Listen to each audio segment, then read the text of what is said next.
آج کا مسلمان حقیقت میں گمراہی کو ہم نے قبول کر لیا ہے، ہدایت کو ہم نے چھوڑ دیا ہے۔ دنیا کا انتخاب کر لیا آپ نے تو آپ گمراہ، دیکھیں وہ ایک اصطلاحی معنی ہے، وہ میں نہیں کہہ رہا گمراہ، میں کوئی گالی کے سینس میں نہیں استعمال، گم راہ، راستہ گم ہو گیا۔ گمراہ کا مطلب یہی ہے، راستہ گم ہو گیا آپ سے۔ جس راستے پر چلنا تھا آپ اس پر تو چلے نہیں، اور جس پر نہیں جانا تھا اس پر آپ چل پڑے تو گمراہ ہو گئے۔ یعنی منزل تک جو راستہ جانا تھا اس کو تو آپ نے اختیار نہیں کیا، یعنی وہ ہدایت تھی، ہدایت کو تو ہم نے چھوڑ دیا ہے۔ یہ تو بالکل کلیئر واضح بات ہے۔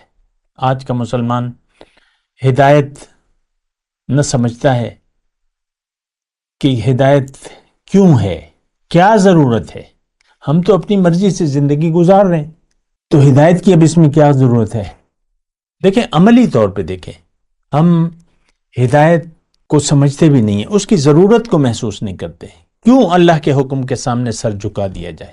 جیسے کہ وہ آیت ہے، میں اکثر آپ کو پیش کرتا رہتا ہوں، بلا من اسلم وجہہ للہ وہو محسن فلہ اجرہ عند ربہ ولا خوف علیہم ولا ہم یحزنون، بلکہ جس نے اپنا سر جھکا دیا حکم الہی کے سامنے اور یہ مخلص بھی ہے، اس کے لیے اجر ہے۔ لیکن ہمارا سر تو اللہ کے حکم کے سامنے جھکا ہوا نہیں ہے۔ ہدایت کو تو ہم نے چھوڑ دیا ہے۔ ہدایت کیا ہے؟ قرآن اور نبی کا طریقہ۔ اہمیت نہیں ہے، اپنا مفاد، اپنا خیال ہم یہ غالب ہے، یعنی ہم اسی کے لیے اپنے خیال، اپنی مرضی، اپنا مفاد، اس کے لیے ہم زندگی گزار رہے ہیں۔